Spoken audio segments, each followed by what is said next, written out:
ವಿಧಾನಸಭೆಯಲ್ಲಿ 9 ವಿವಿಗಳ ರದ್ದು ಬಗ್ಗೆ ನಿಲುವಳಿ ಮಂಡನೆಗೆ ಅವಕಾಶವನ್ನ ಶಾಸಕ ಅಶ್ವಥ್ ನಾರಾಯಣ್ ಕೇಳಿದ್ರು. ಅದಕ್ಕೆ ಸಿಎಂ ಉತ್ತರಿಸಿ, ನಾವು ಯಾವ ವಿವಿಯನ್ನು ಮುಚ್ಚುತ್ತಾ ಇಲ್ಲ, ವಿವಿಗಳನ್ನು ಮುಂದುವರಿಸಬೇಕಾ ಬೇಡವಾ ಅಂತ ಸಂಪುಟ ಉಪಸಮಿತಿ ರಚಿಸಿ ವರದಿ ಕೇಳಿದ್ದೀವಿ. ವರದಿನೇ ಬಂದಿಲ್ಲ, ವರದಿ ಬರೋ ಮೊದಲೇ ನೀವು ಹೆಂಗೆ ಆತಂಕ ಯಾಕಂದ್ರು. ವಿಪಕ್ಷ ನಾಯಕ ಅಶೋಕ್ ಅವರು ಅದಕ್ಕೆ ಆಕ್ಷೇಪ ವ್ಯಕ್ತಪಡಿಸಿ ಸಿಎಂ ಡಿಸಿಎಂ ಅವರು ಇಲಾಖೆ ಸಚಿವರು ಬೇರೆ ಬೇರೆ ಉತ್ತರ ಕೊಡ್ತಿದ್ದಾರೆ ಅಂತ ಹೇಳಿದ್ರು. ಇನ್ನು ಬಿಜೆಪಿ ಅವರು ನಿಲುವಳಿ ಸೂಚನೆಯನ್ನು ಮುಂದಿನ ವಾರ ಚರ್ಚೆ ಕೊಡ್ತೀನಿ ಅಂತ ಸ್ಪೀಕರ್ ಅವರು ಹೇಳಿದ್ದಾರೆ. ಈಗ ಮಾನ್ಯ ಸಭಾಧ್ಯಕ್ಷರೇ, ಹೊಸ ಯೂನಿವರ್ಸಿಟಿಗಳು ಏನು ಹೊಸದಾಗಿ 7 ಮಾಡಿದ್ದಾರೆ. ಅವರು ವಿಶ್ವವಿದ್ಯಾನಿಲಯಗಳನ್ನ ಮುಚ್ಚುವಂತ ಆತಂಕವನ್ನ ಮುಚ್ಚಲ್ಲ, ನಾವು ಏನು ಮುಚ್ಚಕ್ಕೆ ಹೋಗಲ್ಲ.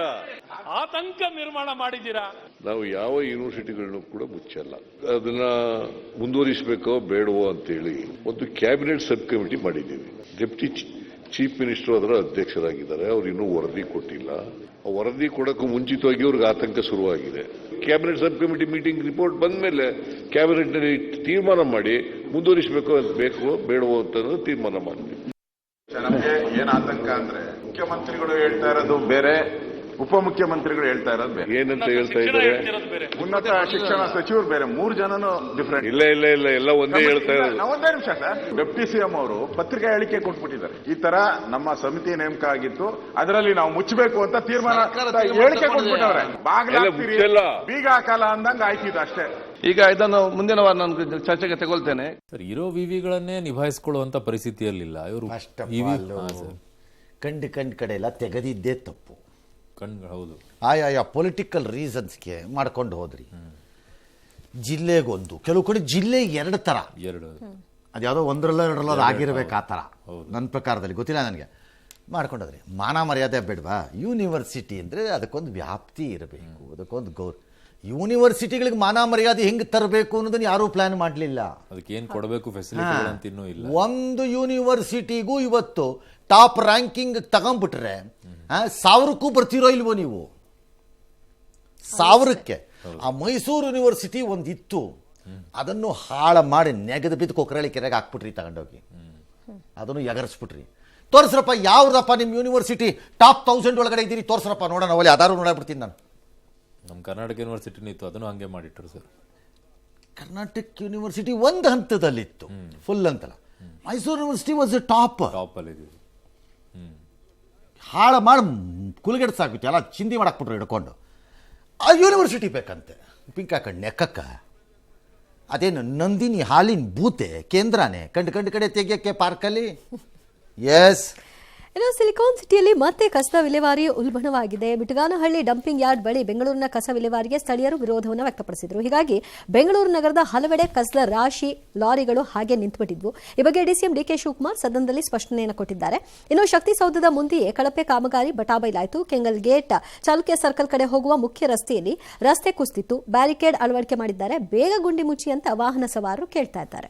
ಬೆಂಗಳೂರಿಂದ 50 ಕಿಲೋಮೀಟರ್ ದೂರಕ್ಕೆ ಯಾವ್ದಾದ್ರು ಗುಡ್ಡೆಗಳ ಪರವಾಗಿ ಹಾಕಬೇಕು ಅನ್ನೋದು ಒಂದು ದೊಡ್ಡ ಪ್ರಯತ್ನ ಮಾಡಿ ನಮ್ಮ ಬೆಂಗಳೂರು MLAಗಳು ನಮ್ಮನ್ನ ಬ್ಲಾಕ್ ಮೇಲ್ ಮಾಡ್ತಾ ಇದ್ದಾರೆ. 800 ಕೋಟಿ ರೂಪಾಯಿ ಅಂತೆ. ಇದಕ್ಕೆ ಅವ್ರಿಗೆ ಡೆವಲಪ್ಮೆಂಟ್ ಕಾಸ್ಟ್ ಕೊಡಬೇಕು ಅಂತ ಅಂದ್ಬಿಟ್ಟು ಎಲ್ಲ ಇದ್ರ ಸರಿಯಾಗಿ 3 ದಿನದಿಂದ ಮಾದೇವಪುರದಲ್ಲಿ ಗಾಡಿ ನಿಂತೋಗ್ಬಿಟ್ಟಿದೆ. ಸೊ ಹಿಂಗೆ ದೊಡ್ಡ ಸಮಸ್ಯೆ ಇದೆ. ಇದಕ್ಕೆ ನಾನು ಕೂಡ ಇದನ್ನ ಏನಾದ್ರು ಮಾಡಿ ಬೆಂಗಳೂರು. ಇದು ಯಾವುದು ಇವತ್ತಿನ ಸಮಸ್ಯೆ ಅಲ್ಲ. DK ಶಾಯೇ ಬರೇ ಪ್ರತಿ ಸಾರಿ ಬಂದಾಗ ಪ್ರಸ್ತಾಪ ಆಗುತ್ತಷ್ಟೇ. ಎಲ್ಲ ಅವನಿಗೂ ಗೊತ್ತಿರೋ ಸಮಸ್ಯೆ. ಬ್ಲ್ಯಾಕ್ ಮೇಲ್ ಎಲ್ಲವನಿಗೂ ಗೊತ್ತು. ಬ್ಲ್ಯಾಕ್ ಮೇಲ್ ಅಂದ್ರೆ ಏನು ಅಂತ. 800 ಕೋಟಿ ಎಲ್ಲವನಿಗೂ ಗೊತ್ತದು. 200ರಿಂದ 400ಕ್ಕೆ ಬಂದು, 400ರಿಂದ 600ಕ್ಕೆ ಬಂದು, 600ರಿಂದ 800ಗೆ ಹೆಂಗೆ ಬಂತು, ಯಾಕೆ ಬಂತು, ಯಾರಿಂದ ಬಂತು, ಯಾರಿಗೆ ಹೋಗ್ತಿದೆ, ಎಲ್ಲರಿಗೂ ಗೊತ್ತು. ಹೇಳೋದು ಬೇಡ, ಎಲ್ಲರಿಗೂ ಗೊತ್ತು. ಯಾರಿಗೆ ಗೊತ್ತಿಲ್ಲ? ವಾರ್ಡ್ಗಳಲ್ಲಿ ಕಸಕ್ಕೆ ಅಂತ ಆಟೋ ರಿಕ್ಷಾ ಬಿಟ್ಟಿದ್ದೀರಲ್ಲ, ಎಷ್ಟು ಆಟೋ ಅಂತ ಪೇಪರಲ್ಲಿದೆ, ಎಷ್ಟು ಆಟೋ ಗ್ರೌಂಡಲ್ಲಿದೆ. ಪಕ್ಕದ ವಾರ್ಡಿನಿಂದ ಆಟೋಗಳನ್ನು ತಗೊಂಬಂದು ಈ ವಾರ್ಡಿನ ಹೆಸರು ನಂಬರ್ನ ಬರೆದು ಫೋಟೋ ತೆಗೆಸಿರೋದು ಎಷ್ಟಿದೆ. ರಸ್ತೆಯನ್ನು ಗುಡಿಸ್ತೀವಿ ಅಂತಂದಾಗ ಇಡೀ ರಸ್ತೆನ ಲೆಕ್ಕ ಕೊಟ್ಬಿಟ್ಟು ಫುಟ್ಪಾತ್ ಸೈಡಲ್ಲಿ 3.5 ಅಡಿ ಗುಡಿಸ್ಬಿಟ್ಟು ಮನೆಗೆ ಹೋಗ್ತಿರೋದು ಎಷ್ಟಿದೆ. 16 ವರ್ಕರ್ಸ್ನ ರಸ್ತೆ ಕ್ಲೀನಿಂಗ್ಗೆ ಮತ್ತೊಂದಕ್ಕೆ ಹಾಕಿದ್ದೀವಿ ಅಂತಂದಾಗ ಅಲ್ಲಿ ಯೂಸ್ ಮಾಡ್ತಿರೋದು 6 ವರ್ಕರು 7 ವರ್ಕರು ಎಷ್ಟಿದೆ? ಅದು ಎಷ್ಟು ತೋರಿಸ್ಲಿ? ಅದನ್ನು ಎಷ್ಟು ತೋರಿಸಲ್ರಿ? ಹೇಳ್ತಾ ಹೋದ್ರೆ ಯಾರಿಗೆ ಬಿಡ್ತಿದ್ದೀರಿ ಇದನ್ನ? ಯಾರಿಗೆ ಹೋಗ್ತಿದೆ ಈ ದುಡ್ಡೆಲ್ಲ? ಕಾಂಟ್ರಾಕ್ಟರ್ಗ ಹೋಗ್ತಿದೆ. ಕಾಂಟ್ರಾಕ್ಟರ್ ಆದ ಮೇಲೆ ಯಾರಿಗೆ ಹೋಗ್ತಿದೆ? ಯಾರಿಗೆ ಮುಟ್ಟಬೇಕು ಯಾರಿಗೆ ಮುಟ್ಟಬೇಕು? ತಿಂಗಳ ಸಂಬಳದ ರೂಪದಲ್ಲಿ ಹೋಗ್ತಿದೆ. ಡಿ ಕೆ ಸಾಹೇಬ್ರೆ ಗೊತ್ತಿಲ್ವಾ ಇವೆಲ್ಲ ಯಾವನಿಗೂ? ಯಾಕೆ ಸುಮ್ಮನೆ ಏನೂ ಗೊತ್ತಿಲ್ಲದೆ ಇರೋ ಥರ ಡ್ರಾಮಾ ಮಾಡ್ತೀರಿ ಎಲ್ಲರೂ? ಯಾರಿಗೆ ಹೇಳ್ತಿದ್ದೀರಿ ಇದನ್ನು? ಏನಕ್ಕೆ ದುಡ್ಡು ಕೊಡ್ತಾ ಇದ್ದೀರಿ? ಫ್ರೀ ಎತ್ತುತ್ತಾ ಇದ್ದೀವಿ ಕಸಾನ ಮನೆಯಿಂದ. ಎಲ್ಲಿ ಫ್ರೀ ಎತ್ತುತ್ತೀರಿ? ಭಾಳ ವಾರ್ಡ್ಗಳಲ್ಲಿ, ಕೆಲವು ವಾರ್ಡ್ಗಳಲ್ಲಿ ಬೆಟ್ರೆ ನಾವು ಭಾಳ ವಾರ್ಡ್ಗಳಲ್ಲಿ ಮನೆ ಕಸ ತಗೊಂಡೋಗ್ತಿರೋವಾಗ ಏನಾದ್ರು 100 ರೂಪಾಯಿ, 50 ರೂಪಾಯಿ, 25 ರೂಪಾಯಿ ಕೊಡದೇ ಇದ್ರೆ ಬಿಟ್ಟೋಗ್ತಾರೆ. ಸೊ ಅಲ್ಲೂ ವಸೂಲಿ ಆಯಿತು, ಇಲ್ಲೂ ಕಾಸಾಯಿತು. ಅದಕ್ಕೆ ಬಡ್ಕೊಂಡಿದ್ದು ಹಿಂದೆ ಬೆಂಗಳೂರಿನ 100 ವಾರ್ಡೋ 200 ವಾರ್ಡೋ ಇದ್ದರೆ ಅದನ್ನು ಇನ್ನೊಂದು ಫರ್ದರ್ ಸ್ಪ್ಲಿಟ್ ಮಾಡಿ 800 ಮಾಡಿ ಈ ನೀರಾವರಿದು ನೀರ್ಗಂಟಿ ಕಮಿಟಿ ಮಾಡಿರೋ ಥರ ಕಮಿಟಿಗಳು ಮಾಡಿಬಿಡಿ. 10 ರೋಡ್ಗೆ ಒಂದೊಂದನ್ನು ಅವ್ರವ್ರು ಮ್ಯಾನೇಜ್ ಮಾಡಿಕೊಂಡು ಕಾಮನ್ ಸ್ಪಾಟಿಗೆ ತಂದಿಡ್ಲಿ, ಅಲ್ಲಿಂದ ತೊಗೊಂಡೋಗೋ ಕಚಡ ಕೆಲಸ ಮಾಡ್ಕೊಳ್ಳಿ ಸಾಕು ಅಂತಂದ್ರೆ ಕೇಳಲಿಲ್ಲ. ಯಾಕಂದರೆ ದುಡ್ಡು ಹೋಗ್ಬಿಡುತ್ತಲ್ಲ, ಬರಲ್ಲ. 800 ಕೋಟಿಲಿ ಮಿನಿಮಮ್ 350-400 ಕೋಟಿ ಹೊಡಿತಿದ್ದಾರೆ. ಕಾಂಟ್ರಾಕ್ಟರ್ಗಳು ಬೇರೆ ದಾರಿ ಇಲ್ಲ. ತೋರಿಸು ಆಟೋ 16, ಬಿಡು 6 ಆಟೋ ಅಷ್ಟೇ. ಪಾಪ ಆ ನೌಕರರ ಕತೆ ನೋಡಬೇಕು. ಅವ್ರು ತೋರಿಸೋದೊಂದು ಲೆಕ್ಕ, ಕೊಡೋದೊಂದು ಲೆಕ್ಕ. ಸರ್, ಪ್ರಪಂಚದ ಯಾವ ದೇಶದಲ್ಲೂ ಹಿಂಗೆ ಕಸದ ಸಮಸ್ಯೆ ಇಲ್ವಾ ಸರ್? ಎಲ್ಲ ದೇಶದಲ್ಲೂ ಇದೆ. ಅವ್ರು ಹೆಂಗೆ ನಿಭಾಯಿಸ್ತಾರೆ, ನಾವೇ ಅದನ್ನು ತಿಳ್ಕೊಳ್ಳೋದು ಕಲ್ತ್ಕೋಬೇಕು. ಸ್ಟಾಟನ್ ಐಲ್ಯಾಂಡ್ ಟೈಪ್ ಈಗ ನ್ಯೂಯಾರ್ಕಲ್ಲಿ ಮಾಡಿದ್ರಪ್ಪ. ಅಲ್ಲಿಂದ 600 ಕಿಲೋಮೀಟರ್ 700 ಕಿಲೋಮೀಟರ್ ರೈಲಲ್ಲಿ ಹೋಗುತ್ತೆ ರೀ, ಬೇಲ್ಗಳಾಗ್ಬಿಟ್ಟು ಕಸ. ದೂರದಲ್ಲಿ ಸಾಯೋಬ್ರಿಲ್ಲ 50 ಕಿಲೋಮೀಟರ್ ಹುಡುಕಾಡ್ತಾವ್ರಂತೆ. ಎಲ್ಲಿದೆ ಸರ್ ಲ್ಯಾಂಡು? ಯಾಕೆ ಸರ್ ಹಾಕಿಸ್ಕೋಬೇಕು ಅವ್ರು ನಿಮ್ಮನೆ ಕಸಾನ? ಪಕ್ಕದಲ್ಲಿ ಊರಿರುತ್ತೆ, ನಿಮ್ಮನೆ ಕಸಾನ ಅವ್ರು ಹಾಕಿಸ್ಕೋಬೇಕಂತೆ. ಯಾಕೆ? ಕನಕಪುರದಲ್ಲಿ ಹಾರೋಹಳ್ಳಿ ಪಕ್ಕ ಹಾಕೋಣ ಬನ್ನಿ, ಅದ್ಯಾಕೆ ಹಾಕ್ಬಾರ್ದು? Why not? ಹೋಗ್ಬಹುದು. ಕನಕಪುರದಲ್ಲಿ ಯಾಕೆ ಹಾಕ್ಬಾರ್ದು? ಕನಕಪುರದಲ್ಲೇ ಹಾಕೋಣ ಬರ್ರಿ. ಯಾಕೆ ಹಾಕ್ಬೇಕು? ನಮ್ಮನೆ ಕಸ ಅಲ್ಲಿಗೆ ತೊಗೊಂಡೋಗಿ ಹಾಕ್ತೀವಿ. There has to be different thought process ಇದಕ್ಕೆ. ಏನು ಮಾಡಬೇಕು ಅಂತ ಇದನ್ನ ನೀವು ಲ್ಯಾಂಡ್ ಫೀಲ್ಗಳಲ್ಲೇ ಕೂತಿದ್ರೆ ಇವತ್ತಿಗೂ ಅಂದ ಕಾಲದ ಲೆಕ್ಕಾಚಾರದಲ್ಲಿ ಎಲ್ಲಿಂದ ತರ್ತೀರಿ ಲ್ಯಾಂಡ್ ಫೀಲ್ನ? And landfill is not correct. ಎನ್ವಿರಾನ್ಮೆಂಟಲಿನೂ ಅಬ್ಸಲ್ಯೂಟ್ಲಿ ರಾಂಗು ಲ್ಯಾಂಡ್ ಫೀಲ್ಗೆ ಹಾಕೋದು ನೀವು. ಎಲ್ಲವನಿಗೂ ಗೊತ್ತಿದೆ ಇವೆಲ್ಲ ಕತೆಗಳು. ಥೀಸಿಸ್ ಬರೆದು PhD ಬರೆದು ಬಿಡ್ತೀನಿ ಬೇಕಾದ್ರೆ ನಾನು ಕಸದ ಮೇಲೆ. ಎಸ್. ಇನ್ನು ಗೋಲ್ಡ್ ಸ್ಮಗ್ಲಿಂಗ್ ಕೇಸ್ನಲ್ಲಿ ತಗಲಾಕೊಂಡಿರೋ ನಟಿ ರನ್ಯಾ ಬೇಲ್ ಅರ್ಜಿಯನ್ನು ಆರ್ಥಿಕ ಅಪರಾಧಗಳ ಕೋರ್ಟ್ ತಿರಸ್ಕರಿಸಿದೆ. ರನ್ಯಾ ಕೇಸ್ನಲ್ಲಿ ಅಂತಾರಾಷ್ಟ್ರೀಯ ಲಿಂಕ್ಗಳು ಇವೆ, ಕಸ್ಟಮ್ಸ್ ನಿಯಮ ಉಲ್ಲಂಘನೆ ಮಾಡಲಾಗಿದೆ. ಆಕೆ ಹೊರಬಂದಲ್ಲಿ ಸಾಕ್ಷಿನಾಶ ಮಾಡಬಹುದು. 1 ವರ್ಷದ ಅವಧಿಯಲ್ಲಿ 27 ಬಾರಿ ವಿದೇಶ ಪ್ರಯಾಣ ಮಾಡಿದ್ದಾರೆ. ಇದರಿಂದ 38% ಕಸ್ಟಮ್ಸ್ ಸುಂಕ ವಂಚನೆ ಆಗಿದೆ. ಒಟ್ಟು 4.83 ಕೋಟಿ ವಂಚನೆ ಆಗಿದೆ. ಆಕೆಯ ಬಳಿ ದುಬೈ ರೆಸಿಡೆಂಟ್ ಐಡೆಂಟಿಟಿ ಕಾರ್ಡ್ ಇದೆ ಅಂತ ಬೇಲ್ ತಿರಸ್ಕರಿಸೋಕೆ ಕೋರ್ಟ್ ಈ ಕಾರಣವನ್ನು ಹೇಳಿರೋದು. ಮತ್ತೊಂದು ಕಡೆಗೆ ಪರಪ್ಪನಗರ ಜೈಲಿನಲ್ಲಿ ಕಮ್ಮಿ ಎಣಿಸ್ತಾ ಇರೋ ರನ್ಯಾ ಒಂದಿಷ್ಟು ಹೊಸ ಹೇಳಿಕೆಗಳನ್ನು ಕೊಟ್ಟಿದ್ದಾರೆ. ಏನದು ನೋಡೋಣ. ಸೊ, ನಾನು ದುಬೈನಿಂದ ಚಿನ್ನವನ್ನ ತಂದೇ ಇಲ್ಲ ಅಂತ ಹೇಳಿದ್ದಾರೆ. ಗೋಲ್ಡ್ ಸ್ಮಗ್ಲಿಂಗ್ನಲ್ಲಿ ನನ್ನ ಸುಮ್ಮನೆ ಸಿಲುಕಿಸ್ಬಿಟ್ಟಿದ್ದಾರಪ್ಪ ಇವರು. ನನ್ನ ಮೇಲೆ ಸುಳ್ಳು ಆರೋಪ ಮಾಡ್ತಾ ಇದ್ದಾರೆ ಇವರೆಲ್ಲ. ಯಾರನ್ನೋ ಬಚಾವ್ ಮಾಡೋಕ್ಕೂ ನನ್ನನ್ನು ಹಿಂಗೆ ಸಿಕ್ಕಾಕ್ಸ್ತಾ ಇದ್ದಾರೆ. ನನಗೆ ದುಬೈನಲ್ಲಿ ರಿಯಲ್ ಎಸ್ಟೇಟ್ ಬಿಸ್ನೆಸ್ ಇದೆ, ಹಾಗಾಗಿ ನಾನು ಮಾರ್ಚ್ 3ನೇ ತಾರೀಕಿಗೆ ಬೆಳಗ್ಗೆ ಹೋದೆ, ಸಂಜೆನೇ ವಾಪಸ್ ಆಗ್ಬಿಟ್ಟೆ ಅಂತ ಹೇಳ್ತಾ ಇದ್ದಾರೆ. ಬೇಕಿದ್ರೆ ಆ ಬಗ್ಗೆ ತನಿಖೆ ಮಾಡಿ ಅಂತ ಅವರದ್ದು. ಪರಪ್ಪನಗರ ಜೈಲು ಅಧಿಕಾರಿಗೆ ಈ ದೂರನ್ನ ಕೊಟ್ಟಿದ್ದಾರೆ. ಅವರು ಆ ದೂರನ್ನ DRIಗೆ ವರ್ಗಾಯಿಸಿದ್ದಾರೆ. ಸರಿ, ಸೀಸ್ ಪ್ರಕ್ರಿಯೆ ಮಾಡುವಾಗ ವಿಡಿಯೋ ರೆಕಾರ್ಡಿಂಗ್ ಮಾಡಿರ್ತಾರೆ ಸರ್. ಅಂದರೆ ಹೆಣ್ಣುಮಗಳನ್ನ ಹಿಂಗ ಮಾಡೋದು ಯಾಕೆ ಸರ್? ತಂದೆ ಇಲ್ದಿದ್ದವ್ರನ್ನ ಏನ್ರಿ ಕರ್ಕೊಂಬಂದು ಇಷ್ಟೆಲ್ಲ ಹಾಕ್ಬಿಟ್ರಲ್ರಿ ಪಾಪ. ಅಲ್ಲ, DRI ಅಧಿಕಾರಿಗಳು ಸೇವ್ ಮಾಡಕ್ಕೋಸ್ಕರ ಇವ್ರನ್ನ ಬಲಿಪಶು ಅಂತ. ಯಾರೋ ಅದು ಆದ್ರೆ ಹೇಳಿಲ್ಲ. ನಿಮ್ಮ ಅಪ್ಪನ ಅಥವಾ ಅದರ ಮಂತ್ರಿನ? ಯಾರು ಬೇಕಲ್ಲ, ಯಾರಿಗೆ ಬಿಡ್ತೀರಿ ಈ ಥರ ಕಾಗಕ್ಕೋ ಗುಪ್ಪಕ್ಕನ ಕತೆಗಳನ್ನು? DRI ಅಥವಾ ತನಿಖಾಧಿಕಾರಿಗಳು ಅಥವಾ ತನಿಖಾ ಸಂಸ್ಥೆ ಇಲ್ಲಿಯವರೆಗೆ ನಮಗೆ ಹೇಳಿರೋದು, ನ್ಯಾಯಾಲಯದ ಮೂಲಕ ಕೊಟ್ಟಿರೋ ವರದಿಗಳು ಇದರ ಪ್ರಕಾರ, you are a carrier of gold, ಪಾತ್ರಧಾರಿ. You are not a facilitator of smuggling. ನೀನು ಫೆಸಿಲಿಟೇಟರ್ ಅಲ್ಲ ತಾಯಿ, ನೀನು ಕ್ಯಾರಿಯರ್. ನೀನು ಅದಕ್ಕೆ ನಿನ್ನೆ ಕತ್ತೆ ಎಂಬ ಪದವನ್ನು ನಾನು ಬಳಸಿದ್ದು. You are a carrier. A carrier can not take shelter. ನನಗೆ ಗೊತ್ತಿರಲಿಲ್ಲ, ನನ್ನನ್ನು ಸಿಕ್ಕಾಕಿಸ್ಬಿಟ್ರು, ನನ್ನನ್ನು ಇದು ಮಾಡಿದ್ರು ಅಂತ. Except if you can prove. ನಮ್ಮ ಅಪ್ಪನ್ನ ದುಬೈಯಲ್ಲಿ ಕೂರಿಸ್ಕೊಂಡಿದ್ದಾರೆ ಪಿಸ್ತೂಲ್ ಹಿಡಿದು. ಈಗ ನಾ ಇದನ್ನು ಮಾಡದೆ ಇದ್ರಲ್ಲಿ ಶೂಟ್ ಮಾಡ್ತಾರೆ ಅನ್ನೋದನ್ನು ಪ್ರೂವ್ ಮಾಡ್ಬೇಕು ನೀನು. ಸಚ್ ಬ್ಲ್ಯಾಕ್ ಮೇಲ್ಸ್ ಆಗಿವೆ. ಏನಿದೆ ಇದರಲ್ಲಿ? ಹಾಗಾದ್ರೆ ಇಲ್ಲ DRI ಕಚಡಗಳು ಹಂಗಾರೆ DRIನವರು ಅಲ್ಲಪ್ಪ, ಸೂಟ್ ಕೇಸಲ್ಲಿ ತಂದಿದ್ದಾಗ ನಾ ತಂದಿಲ್ಲ ರೀ, ನನ್ನ ಸೂಟ್ ಕೇಸ್ ಅಲ್ಲ ಅಂತ ಅನ್ಬೋದು. ಬಾಡಿ ಗಂಟಿಸ್ಕೊಂಬಂದಿದ್ದಾಳೆ ಮೇಡಮ್ ಅಂದಾಗ ನಾ ತಂದಿಲ್ಲ ಅಂದ್ರೆ ವಿತ್ ಡಿಜಿಟಲ್ ನೋಡ್ರಪ್ಪ ಅದು ಏನು ಅಂತ. ಹಂಗಾರೆ ಅದು ಚಿನ್ನನೋ ಅಥವಾ ನಕಲಿನೋ? ಸುಮ್ಮನೆ ಒಂಥರ ಆರ್ಮರ್ಡ್ ವೆಹಿಕಲ್ ಅಂತೀವಿ, ಗೊತ್ತಾ?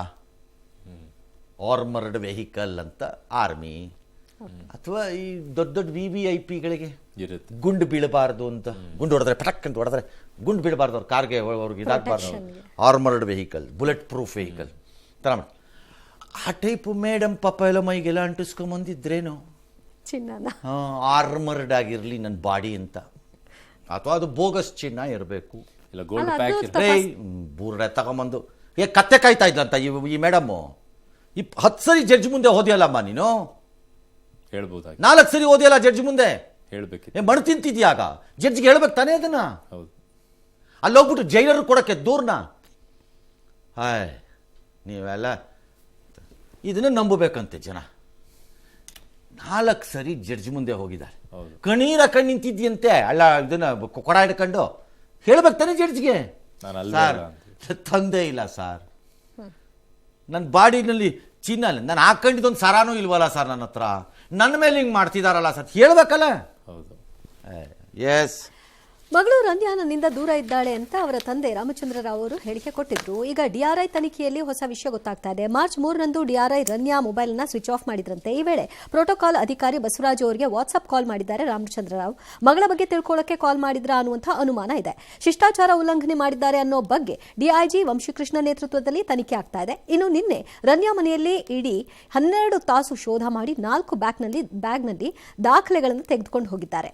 ರನ್ಯಾ ಸ್ನೇಹಿತ A2 ತರುಣ್ ರಾಜ್ಗೆ ನ್ಯಾಯಾಂಗ ಬಂಧನಕ್ಕೆ ಒಪ್ಪಿಸಲಾಗಿದೆ. ಈ ಮಧ್ಯೆ ಬಿಜೆಪಿ ನಾಯಕರು ಈ ವಿಷಯವಾಗಿ ಮಾತನಾಡಿದ್ದಾರೆ. ಇನ್ವಾಲ್ವ್ಮೆಂಟ್ ಇದ್ದಾರಾ ಅಂತಕ್ಕಂಥದ್ದು ಬಹಳ ದೊಡ್ಡ ಪ್ರಮಾಣದಲ್ಲಿ ವ್ಯಾಪಕವಾಗಿ ಪ್ರಚಾರ ಆಗ್ತಾ ಇದೆ. ಯಾರು ಬೇಕಾದವರು ಇರಲಿ, ಯಾರು ತಪ್ಪು ಮಾಡಿದ್ರು ಅದು ತಪ್ಪ, ಅದ್ರ ಬಗ್ಗೆ ಸೆಕೆಂಡ್ ಒಪಿನಿಯನ್ ನಮ್ದಿಲ್ಲ. ಕರ್ನಾಟಕದ ಸರ್ಕಾರನೂ ಕೂಡ CID ಕೊಟ್ಟು ಮತ್ತೆ 2 ದಿವಸದಲ್ಲಿ ಹೊಳ ತಗೊಂಡ್ರು, ಯಾಕನ್ನುವಂಥದ್ದು ಗೊತ್ತಿಲ್ಲ. ಹೆಸರು ಯಾರು ಅಟ್ಲೀಸ್ಟ್ ಹಿಡಿದಿದ್ದಾರೆ, ಅದಕ್ಕೆ ನಾವು ಅಪ್ರಿಷಿಯೇಟ್ ಮಾಡಬೇಕು. ಕಾರಣ ಇವರೆಲ್ಲ ಸಮಾಜದಲ್ಲಿ ದೊಡ್ಡವರಾಗಿದ್ದಾರೆ, ಅವರು ಟ್ರಾವೆಲ್ ಜಾಸ್ತಿ ಮಾಡ್ತಾ ಇದ್ದಾರೆ, VIP ಪ್ರೋಟೋಕಾಲ್ ಮಿಸ್ಯೂಸ್ ಮಾಡಿದಾರಾ, ಯಾವ ಚಾನಲ್ ಬಂದಿದ್ದಾರೆ, ಇನ್ವೆಸ್ಟಿಗೇಷನ್ ಆದ ಮೇಲೆ ನಮಗೆ ಗೊತ್ತಾಗ್ತದೆ. CID ಕೊಟ್ಬಿಟ್ಟು ವಾಪಸ್ ತಗೊಂಡಿದ್ದಾರೆ, ಅದು ನನಗೆ ಯಾಕೇನು ಗೊತ್ತಿಲ್ಲ. ಸೊ ನನ್ನ ಪ್ರಕಾರ ಇನ್ವೆಸ್ಟಿಗೇಷನ್ ಸಂಪೂರ್ಣವಾಗಿ ಪೂರ್ತಿ ಆಗಲಿ. ಯಾರೆಲ್ಲ ಅದಕ್ಕೆ ಹಿಂದೆ ಇದ್ದಾರೆ ದೈವದರ್ಶನವಿಲ್ಲದೆ ಎಲ್ಲರೂ ಪನಿಷ್ಮೆಂಟ್ ಕೊಡಬೇಕು. ಸರ್, ಈಗ ಈ IPS ಆಫೀಸರ್ ಇಂದನೇ ಶುರು ಆಗುತ್ತಾ ಅಂತ ಸರ್ ತನಿಖೆ ಎಲ್ಲ? ಇನ್ನು ಕೇಂದ್ರ ಇಲ್ಲ ತನಿಖೆ ಹೆಂಗಾಗತ್ತೆ ಅಂತ. ಬಟ್ 27 ಸರಿ ಹೋಗಬಾರ್ದು ಅಂತ ಎಲ್ಲಿದೆ ಕಾನೂನಲ್ಲಿ? 5 ತಿಂಗಳಲ್ಲಿ ಎಲ್ಲಿದೆ ಕಾನೂನಲ್ಲಿ ಎಲ್ಲಿದೆ? ಅಲ್ಲ, ಆ ಥರ ಏನೂ ಇಲ್ಲ. ಮತ್ತೆ 200 ಸರಿ ಇನ್ನೂ ಹೋಗ್ಬೋದು, ನಮ್ಮ ಇಷ್ಟ. ನೀವು ಯಾರದನ್ನ ಹೇಳಕ್ಕೆ? ಪ್ರೋಟೋಕಾಲ್ ಏನು ಪ್ರತಿ ಸರಿ ಇಡಿ ಕೇಳ್ಕೊಂಡು ಹೋಗ್ಬೇಕಾ? ನಾವು ಹಂಗಾರ ಈಗ ಫಾರಿನ್ಗೆ ಹೋಗ್ಬೇಕು ಅಂದ್ರೆ ನಿಮ್ಮ ಕೈಲಿ ಸರ್ಟಿ ಇಸ್ಕೊಂಡು ಹೋಗ್ಬೇಕಾ? ಪಾಸನ್ನ, ಔಟ್ ಪಾಸ್. ನೀವು ಯಾರದನ್ನ ಹೇಳಕ್ಕೆ? Protocol use what you have to prove ಅಂದ್ರೆ ಆ 27 ಸರಿ ಅದು ಮಿಸ್ಯೂಸ್ ಆಗಿದೆಯಾ? ಪ್ರೋಟೋಕಾಲ್ ಮಿಸ್ಯೂಸ್ ಆಗಿದೆಯಾ? ಒಂದು ವೇಳೆ ಪ್ರೋಟೋಕಾಲ್ ಮಿಸ್ಯೂಸ್ ಆಗಿದ್ರು ಅದೇನು ಅಫೆನ್ಸ್ ಆಗ್ಲಿಕ್ಕಿಲ್ಲ ಬಹಳ ದೊಡ್ಡದಾಗಿ. ಅದರಿಂದ ಏನಾದರೂ ಈ ಥರದ ಅಕ್ರಮ ಚಟುವಟಿಕೆಗಳು ನಡೆದಿದೆಯಾ? ಅವ್ರ ಪಾಡ್ಗಳು ಸುಮ್ಮನೆ ಒಂದು ಹ್ಯಾಂಡ್ ಬ್ಯಾಗಲ್ಲಿ ಒಂದು ಲಿಪ್ಸ್ಟಿಕ್ ಹಿಡ್ಕೊಂಡು, ಒಂದು ಪೌಡ್ರ್ ಹಿಡ್ಕೊಂಡು, ಒಂದು ಬಾಚಣಿಗೆ ಹಿಡ್ಕೊಂಡು ಹಿಂಗಂತ ಹಿಂಗೆ ಹಾಕೊಂಡು ಹೋಗಿದ್ರೆ ಏನು ಅಫೆನ್ಸ್ ಅನ್ನೋದು, ಮಿಸ್ಯೂಸ್ ಆಫ್ ಪವರ್ ಅನ್ನೋದು ಬಿಟ್ಟರೆ ಇನ್ನೇನು ಇಲ್ವಲ್ಲ ಅಲ್ಲಿ. ಎಸ್, ಅದರಲ್ಲಿ ಆಗಲೂ ಏನೋ ಚಿನ್ನ ತಂದುಬಿಟ್ಲ, ಡೈಮಂಡ್ ತಂದುಬಿಟ್ಲ, ಅಥವಾ ಏನೇನೋ ತಂದುಬಿಟ್ಟಿದಾರ ಅಂತ ಅಂದರೆ ತಪ್ಪಪ್ಪ. 27 ಸರಿ ಹೋಗಿದ್ದಾನೆ, 270 ಸರಿನೂ ಹೋಗ್ತೀವಿ, ನೀವು ಯಾರು ಕೇಳಕ್ಕೆ? ಅದಾಗಬೇಕು. ಈ ಸಂಸ್ಥೆಗಳು ಹೇಳೋದೆಲ್ಲ ಇದಲ್ಲ, ಇಷ್ಟೆಲ್ಲ ಬಿಡ್ತಿದ್ರಲ್ಲಪ್ಪ ರೈಲು. ಈಗ ಇಡಿನವರು ಅಷ್ಟೆಲ್ಲ ಹೊಡಿತಿದ್ರಲ್ಲಪ್ಪ, ಅಲ್ಲಿ ಹೈಕೋರ್ಟಲ್ಲಿ ನೀವು ಕೊಟ್ಟಿದ್ದ ನೋಟಿಸ್ಗಳನ್ನ ಡಿಸ್ಮಿಸ್ ಮಾಡ್ತಾ ಕೂತಿದ್ದಾರೆ ಮೂಡ ಕೇಸಲ್ಲಿ. ಬಿಟ್ಟಿದ್ದೆ ಹಂಗಾಗಿದೆ ಹಿಂಗಾಗಿದೆ ಅಂತೆಲ್ಲ ಅಲ್ಲಿ ಡಿಸ್ಮಿಸ್ ಮಾಡ್ತಾ ಕೂತಿದ್ದಾರೆ. ಸಿದ್ದರಾಮಯ್ಯನವ್ರದ್ದು ಅದೇ ಬೈರ್ತಿ ಸುರೇಶಂದು, ಸಿದ್ದರಾಮಯ್ಯ ಹೆಂಡ್ತಿದ್ದು ಎಲ್ಲದ್ರದ್ದು ಹೌದು, ಉಸಿರೇ ಇಲ್ಲ ನಿಮ್ದು, ಸೈಲೆಂಟ್ ಆಗಿ ಹೋಗ್ಬಿಟ್ಟು. ಅಷ್ಟೇ. ಅಂದ್ರೆ ಅವ್ರ ತನಿಖೆ ತೀವ್ರತೆ ಅಷ್ಟೇನಾ ಅಂತ.